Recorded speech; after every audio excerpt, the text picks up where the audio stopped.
ટ્રિક્લોસાન. હવે ટ્રિક્લોસાનની હિસ્ટ્રી સાંભળીએ. ટ્રિક્લોસાનનો ઉપયોગ હેન્ડ સેનિટાઈઝર માટે સૌથી પહેલા કરવામાં આવ્યો હતો. બાદમાં તેનો ઉપયોગ સાબુમાં થવા માંડ્યો હતો અને 2016માં US FDA દ્વારા સાબુ માટે તેને બેન કરી દીધો હતો. છતાં પણ આજની તારીખમાં fluoride toothpaste, mouthwash, facial cleanser, after shave, deodorant, lotion અને ક્રીમ, કોસ્મેટિક, ડિટર્જન્ટ અને ડિશવોશિંગ લિક્વિડમાં તેનો ઉપયોગ 0.1% થી 0.3% માત્રામાં FDA દ્વારા એપ્રુવ થયેલ છે.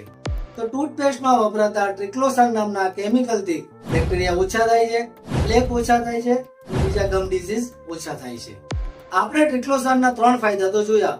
હવે એનાથી થતા નુકસાનનું લિસ્ટ જોઈએ તો ટ્રિક્લોસાનથી સ્કિન ઇરિટેશન થાય છે, ટ્રિક્લોસાનથી ફૂડ એલર્જી ડેવલપ થાય છે, ટ્રિક્લોસાન એન્ડોક્રાઇન ડિસરપ્ટિંગ કેમિકલ છે, થાઇરોઇડ, બોડી ગ્રોથ અને ફર્ટિલિટીના લેવલમાં ડિસ્ટર્બન્સ લાવે છે, ટ્રિક્લોસાનથી અમુક પ્રકારના કેન્સર થઈ શકે છે, ટ્રિક્લોસાનથી એન્ટીબાયોટિક રેઝિસ્ટન્સ વધે છે, જે આજની તારીખનો એક સળગતો પ્રશ્ન છે, જેનાથી દર્દીઓને સામાન્ય ઇન્ફેક્શન માટે પણ ભારે દવાઓ લખવામાં આવે છે.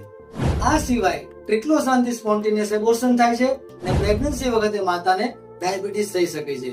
ટ્રિક્લોસાનથી પુરુષોમાં શુક્રાણુની સંખ્યા અને ક્ષમતા ઘટે છે.